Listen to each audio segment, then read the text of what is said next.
Hello friends, आप सबका स्वागत है आज की इस वीडियो में। तो आज मैं आपको अफ़गानी सलवार यानी कि अफ़गानी प्लाजो के कटिंग एंड स्टिचिंग के कुछ खास टिप्स बताऊंगी। ये सलवार आजकल काफ़ी ट्रेंडी है, तो आपका ज़्यादा टाइम ना लेते हुए हम अफ़गानी सलवार की कटिंग एंड स्टिचिंग की वीडियो को शुरू करते हैं। तो सबसे पहले मैंने ये 2.5 मीटर फैब्रिक लिया है, जिसे ऐसे मैंने 4 साइड में फोल्ड करके रख लिया है। पहले हमने इसे ऐसे डबल फोल्ड किया। ये देखिए, ये इसकी खुली वाली साइड है और ये बंद वाली साइड है। फिर हमने इसे ऐसे डबल फोल्ड कर लिया। ऐसे हमने इसके 4 पार्ट्स को ना फोल्ड करके रख लेना है। तो ये हमारी बंद वाली साइड है, ये ध्यान में रखें। तो अब हमें ना इसमें सबसे पहले ऊपर की तरफ ना इलास्टिक का एक्स्ट्रा मार्जिन लेना होता है। तो इलास्टिक के लिए ना मैं यहाँ पे लगभग ऊपर से 3 इंच ऐसे मार्क कर लूंगी सीधा सीधा। तो अब हमें ना ऊपर से इसका आसन मार्क करना है नीचे की तरफ। तो वो हम ये वाली मार्किंग से नीचे ना लगभग 12 इंच पे इसका आसन के लिए मार्क करेंगे, एक सीधा सीधा। नॉर्मली ये जो मार्क होता है ना आसन वाला 10.5 इंच पे आता है, लेकिन इसका आगे और पीछे का आसन बिल्कुल सेम आएगा, इसीलिए थोड़ा ज़्यादा लेना है हमें, लगभग 1.5 इंच ज़्यादा लेना होता है। तो यहाँ पे ना हमने 12 इंच को ऐसे सीधा सीधा मार्क कर लेना है।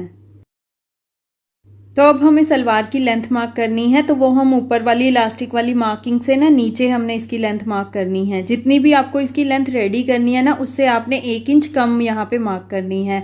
मान लीजिए मुझे 38 इंच रेडी करनी है इसकी लेंथ, तो मैं यहाँ पे 37 इंच मार्क कर लूँगी। तो 37 इंच को ना हमने ऐसे ही सीधा सीधा मार्क कर लेना है। यहाँ पे 1 इंच कम हमने इसीलिए मार्क करना है क्योंकि इसका जो पोंचा है ना वो आगे की तरफ बढ़ के लगता है, 1 इंच का होता है वो कम से कम। तो 38 इंच हमारी ये रेडी हो ही जाएगी सलवार। तो अब हमें ना ऊपर की तरफ वेस्ट के लिए मार्क करना होता है। वो हिप के साइज के अकॉर्डिंग होता है। हिप का जो भी रेडी साइज होता है ना हमारे पास, उसमें हमने 5-6 इंच और लूजिंग ऐड कर देनी है। तो यहाँ पे हमारे पास हिप का जो रेडी साइज है वो है 44 इंच यानी कि 44 इंचज। 44 में अगर हम 6 इंच प्लस करेंगे तो हमारे पास यहाँ पे आंसर आएगा 50 इंचज। अब हमने फैब्रिक को 4 साइड में फोल्ड किया है, तो 50 को हमने 4 से डिवाइड कर देना है। तो यहाँ पे हमारे पास आंसर आएगा 12.5 इंच। तो 12.5 इंच को ना हमने यहाँ पे ऐसे मार्क कर लेना है इस तरीके से। तो ऐसे हमने यहाँ पे 12.5 इंच को मार्क कर लिया। अब हमें यहाँ पे भी ना आसन के लिए भी 12.5 इंच पे ही मार्क करना है। बिल्कुल सेम मार्क आता है ये ऊपर की तरह। अब हमें ना इस वाले मार्क को ऊपर वाले मार्क से ऐसे मिला लेना है। तो अब हमें थाई के लिए मार्क करना है, जो यहाँ से ना लगभग 2 इंच ज़्यादा होता है। तो यहाँ से 2 इंच ज़्यादा ना हमने इस तरीके से ऐसे मार्क कर लेना है। अब हमें यहाँ से 1.5 इंच का एक्स्ट्रा मार्जिन भी लेना होता है। इस तरीके से हमने 2 इंच और आगे की तरफ 1.5 इंच को ऐसे मार्क कर लेना है। अब हम यहाँ से आसन की गोलाई को इस तरीके से मार्क कर लेंगे। तो ऐसे हमने थाई के लिए मार्क कर लिया है। अब हमें नीचे की तरफ इसकी मोहरी का मार्क करना है। अफगानी सलवार की जो मोहरी होती है ना वो लगभग 6 या 6.5 इंच रेडी होती है। तो उसके लिए ना हम यहाँ पे इसका डबल मार्क करेंगे, क्योंकि हमें इसमें प्लेट्स भी डालनी है इसीलिए। तो 6.5 इंच का अगर हम डबल करेंगे तो 13 इंच को ना हमने यहाँ पे ऐसे मार्क कर लेना है। तो अब हम ये मोहरी वाले मार्क को ऊपर थाई वाले मार्क से ना ऐसे मिला लेंगे इस तरीके से। और यहाँ पे ये जो एक्स्ट्रा मार्जिन लिया ना, इसे हमने इस तरीके से मार्क कर लेना है। इन फ्यूचर अगर हमें थाई से लूज़ करने की ज़रूरत पड़े तो वो हम आसानी से कर सकते हैं। अब हमारी ये मार्किंग हो चुकी है। अब हम इसे अपनी मार्किंग के साथ साथ कट कर लेते हैं।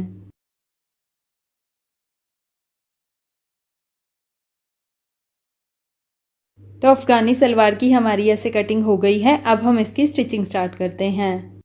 तो सलवार को ऐसे हमने खोल के रख लिया है। सबसे पहले हम इसका आसन स्टिच करेंगे। तो दोनों पार्ट्स को ना हम यहाँ से बिल्कुल बराबर रखेंगे और यहाँ पे आधे इंच का मार्जिन लेते हुए ना सीधी सीधी सिलाई लगा लेंगे।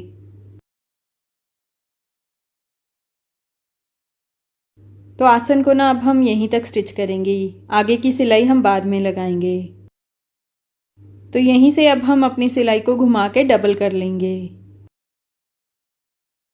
तो ये देखिए फ्रेंड्स, एक तरफ का आसन हमने ऐसे स्टिच कर लिया है। अब हमने दूसरी साइड के भी आसन को यहीं तक स्टिच कर लेना है।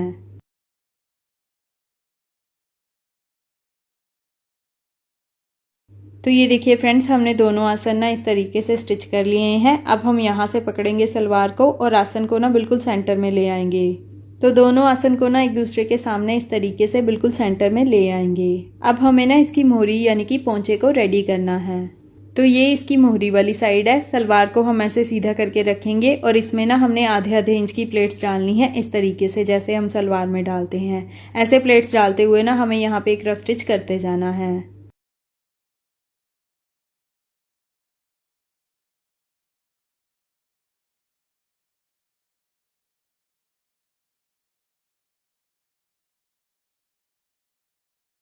तो ये देखिए फ्रेंड्स, ऐसे हमने एक साइड में प्लेट्स लगा ली हैं और ये लगभग 13 इंच ऐसे मैंने मोरी को तैयार कर लिया है। अब हमें दूसरी साइड पे भी ऐसे ही प्लेट्स लगा लेनी हैं। तो ये देखिए फ्रेंड्स, मैंने दोनों साइड की प्लेट्स इस तरीके से लगा ली हैं। अब हमें इसके नीचे ना पोंचा रेडी करना है।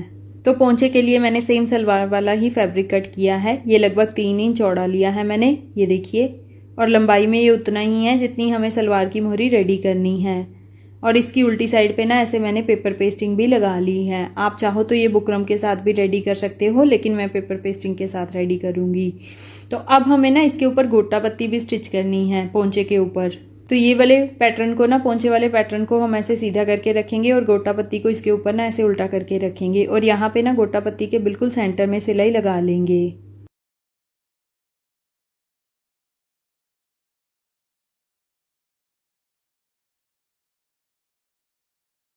तो ये देखिए फ्रेंड्स, ऐसे हमने गोटा पत्ती को स्टिच कर लिया है। अब हम ना गोटा पत्ती को इस तरीके से बाहर की तरफ निकालते हुए ना यहाँ पे हमने इसे प्रेस के साथ अच्छे से बिठा लेना है। अभी कोई सिलाई हम यहाँ पे नहीं लगाएंगे।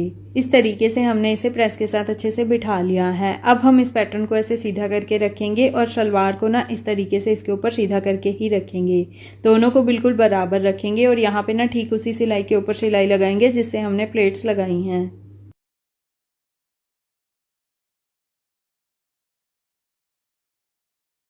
तो ये वाली सिलाई हमने ऐसे लगा ली है। अब हम पोंचे को ना इस तरीके से ऐसे ऊपर की तरफ लेके आएंगे, ऐसे आगे की तरफ लेके आएंगे।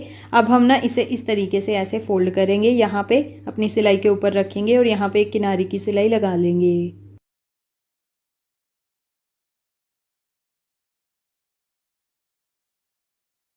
तो ये देखिए फ्रेंड्स, ऐसे हमने दोनों पोंचे इस तरीके से तैयार कर लिए हैं गोटा पत्ती के साथ और देखिए कितने खूबसूरत लग रहे हैं। तो अब हम ना इसे फिटिंग की सिलाई लगा लेते हैं।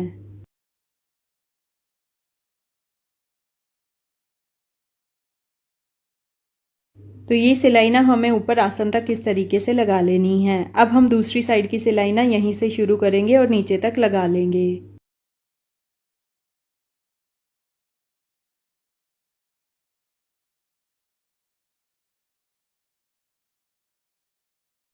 तो दोनों तरफ हमने ऐसे फिटिंग की सिलाई लगा ली है। अब हमने जो आसन छोड़ा था ना 1-1 इंच का, उसे हमने स्टिच करना है। तो आसन को ना दोनों तरफ से हमने इस तरीके से पकड़ना है। ऐसे पकड़ेंगे आसन को, इस तरफ वाले मार्जिन को ऐसे फोल्ड कर लेंगे और इस तरफ वाले मार्जिन को इस तरफ ऐसे फोल्ड करेंगे और यहाँ से ना आसन वाली ये वाली सिलाई को ना दूसरे आसन वाली साइड वाली सिलाई से मिला लेंगे। तो ये देखिए फ्रेंड्स, आसन की सिलाई हमने ऐसे डबल करते हुए आसन भी स्टिच कर लिया है। अब हमें ऊपर की तरफ इलास्टिक स्टिच करना है। तो उससे पहले ना हम पैंट को ऊपर से आधा इंच ऐसे फोल्ड करेंगे और यहाँ पे एक सिलाई लगा लेंगे।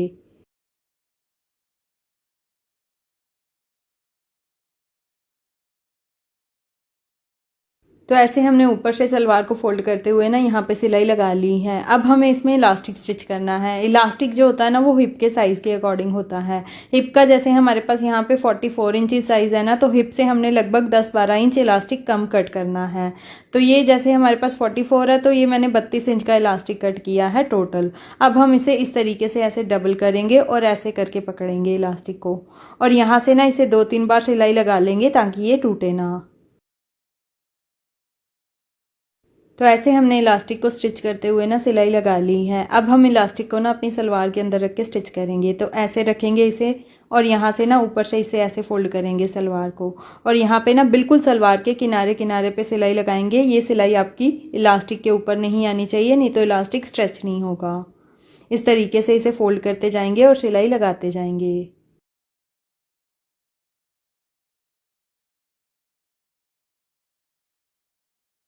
तो ये देखिए फ्रेंड्स, ऐसे हमने इलास्टिक को अंदर रखते हुए सिलाई लगा ली है। अब हम इलास्टिक को स्ट्रेच कर लेते हैं अच्छे से, पहले ऐसे पकड़ के और उसके बाद ना यहाँ से ऐसे पकड़ के, ताकि इलास्टिक अपनी जगह ले ले अच्छे से। अब हमें ना बिल्कुल इसके सेंटर में एक सिलाई लगानी है। ऐसे फैब्रिक और इलास्टिक को एक साथ खींच के ना हम इसके बिल्कुल सेंटर में सिलाई लगा देंगे ताकि इलास्टिक हमारा घूमे ना। तो ये देखिए फ्रेंड्स, ऊपर की तरफ हमने ऐसे इलास्टिक भी स्टिच कर लिया है और ऐसे हमारी ये अफगानी सलवार बनके तैयार हो गई है। पोंचे भी देखिए कितने अच्छे इसके तैयार हुए हैं गोटा पत्ती के साथ। तो इस तरीके से आप आसानी से अपनी अफगानी सलवार या अफगानी प्लाजो कटिंग एंड स्टिचिंग कर सकते हो। तो अगर आपको मेरे ये Afghani salwar cutting and stitching के टिप्स अच्छे लगे हों तो मेरे फेसबुक पेज को फॉलो ज़रूर करें, वीडियो को लाइक और शेयर भी ज़रूर कीजिए। तो चलिए नेक्स्ट किसी और वीडियो के साथ मिलते हैं। Till then bye bye.